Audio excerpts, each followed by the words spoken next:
wabarakatuh.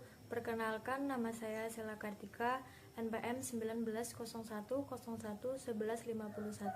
Saya dari kelas F semester 5. Baik, di sini saya akan menjawab beberapa pertanyaan.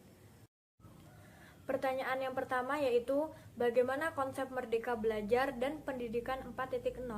Jadi, konsep Merdeka Belajar memiliki fokus pada pengembangan kemampuan kognitif peserta didik. Artinya, peserta didik akan ditantang untuk mampu berpikir kritis dengan analisis yang baik. Kemampuan inilah yang dibutuhkan peserta didik agar bisa membuat keputusan yang bijak dalam penyelesaian masalah. Ada beberapa konsep Merdeka Belajar dan Pendidikan, yaitu yang pertama, asesmen kompetensi minimum. Asesmen kompetensi minimum ini merupakan asesmen yang mengukur kemampuan minimal yang dibutuhkan para siswa. Materi yang dinilai adalah literasi dan numerasi. Literasi ini bukan hanya kemampuan membaca, tetapi literasi adalah kemampuan menganalisa suatu bacaan, kemampuan memahami konsep di balik tulisan. Sedangkan numerasi yaitu kemampuan menganalisa dengan menggunakan angka.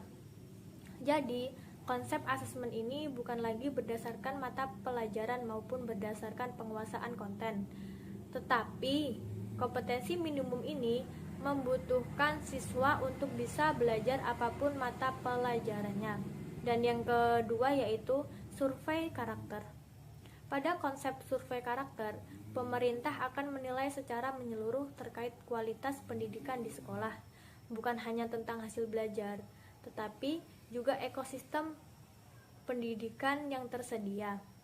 Dengan itu, pengembangan kualitas pendidikan bukan lagi tentang penerapan indikator kualitas tetap, tetapi berdasarkan data hasil survei terbaru terhadap sekolah.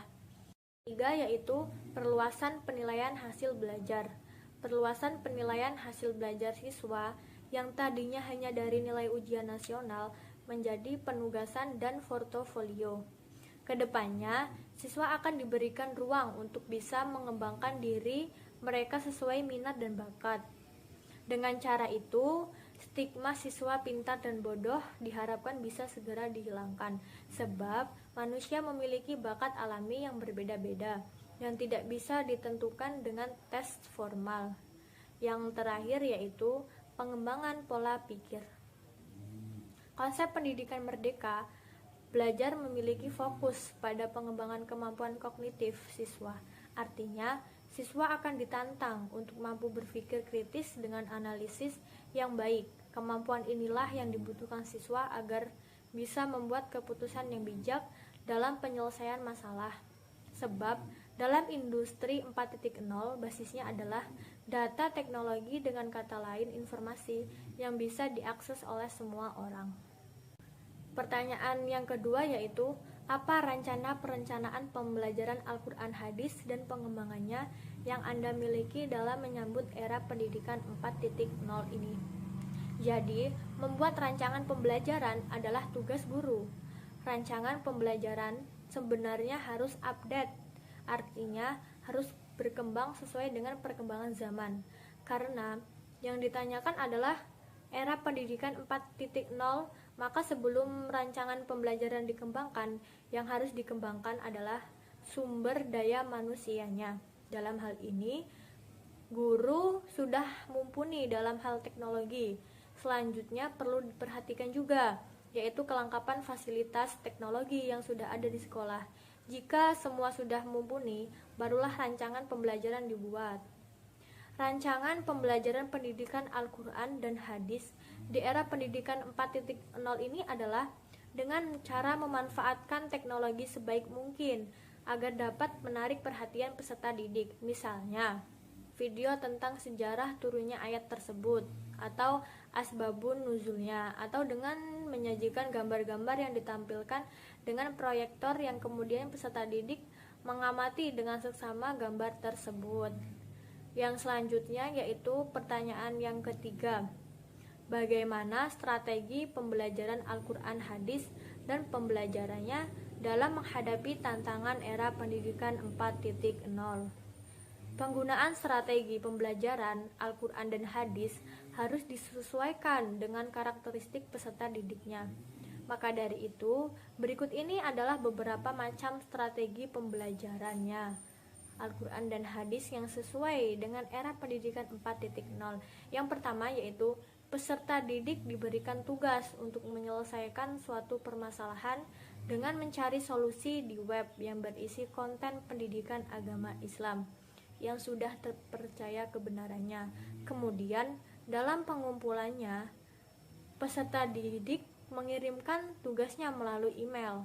Dan yang kedua yaitu guru melakukan pembelajaran dengan sistem online, yaitu dengan memantau aktivitas dan memberikan arahan kegiatan positif peserta didik di sosial media, sehingga peserta didik dapat merasakan manfaat positif dari kemajuan teknologi yang begitu pesat dan dapat mengurangi pengaruh negatif dari canggihnya teknologi tersebut.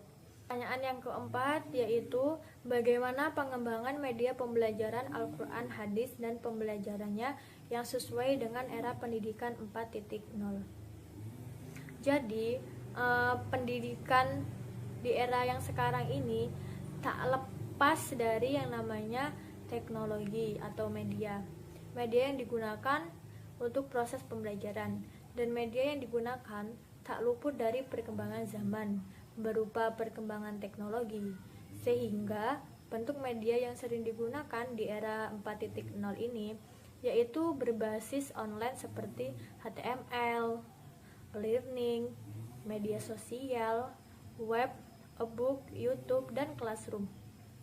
Metode belajar akan lebih bervariasi sesuai perkembangan zaman yang selalu menuntut perubahan, sehingga siswa tidak bosan. Pengembangan media pembelajaran Al-Quran hadis dan pembelajarannya yang sesuai dengan era pendidikan 4.0 yaitu bisa menggunakan learning, yang mana di dalamnya memuat tempat presensi. Materi bisa berupa soft file atau video, tempat diskusi, dan juga tempat pengumpulan tugas sekaligus, sehingga peserta didik dapat mengulang materi yang sudah diberikan dan juga mengerjakan tugas kapanpun sesuai waktu yang ditentukan, sehingga peserta didik dapat belajar dimanapun dan kapanpun. Salah satu pengembangan lain yaitu bisa juga melalui tugas pembuatan video, yang mana di dalamnya pembuatan itu memerlukan konsentrasi di depan layar, pengeditan video, dan pembuatan video sekreatif mungkin. Yang terakhir yaitu apa pendapat Anda, yang tentunya didukung dari berbagai teori yang kuat terkait evaluasi pembelajaran Al-Quran hadis dan pembelajaran dalam suasana yang berdampingan dengan COVID-19. Al-Quran hadis adalah bagian dari mata pelajaran pendidikan agama Islam yang diberikan untuk memahami dan mengamalkan Al-Quran sehingga mampu membaca dengan fasih, menerjemahkan, menyimpulkan isi kandungan, menyalin dan menghafal ayat-ayat yang terpilih, serta memahami dan mengamalkan hadis-hadis pilihan sebagai pendalaman dan perluasan kajian dari pelajaran Al-Quran hadis. Namun, dengan mewabahnya virus corona atau COVID ini telah menciptakan kebutuhan khusus dalam proses pembelajaran dan perlunya menjaga jarak dalam interaksi sosial atau social distancing dan isolasi, sehingga setiap individu yang rentan tidak akan terkena virus. Dalam keadaan darurat pandemi COVID-19 ini, pembelajaran model BDR atau belajar di rumah yang dianjurkan oleh pemerintah menjadi solusi terbaik. Pembelajaran bisa menggunakan WA, aplikasi Google Classroom yang sekiranya memudahkan peserta didik dalam mengikuti proses pembelajaran dan evaluasi.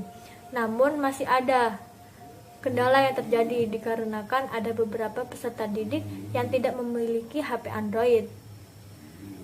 Selain itu, peserta didik terkadang tidak terlalu fokus dengan materi pembelajarannya karena terpengaruh dengan game yang lebih menarik, serta dalam proses penentuan nilai dalam hal kemampuan membaca Al-Quran dengan fasih dapat menggunakan video atau video call, tetapi memerlukan waktu yang cukup lama dan kuota internet yang sangat banyak. Mungkin hanya itu yang dapat saya sampaikan. Kurang lebihnya saya mohon maaf dan saya akhiri. Wassalamualaikum warahmatullahi wabarakatuh.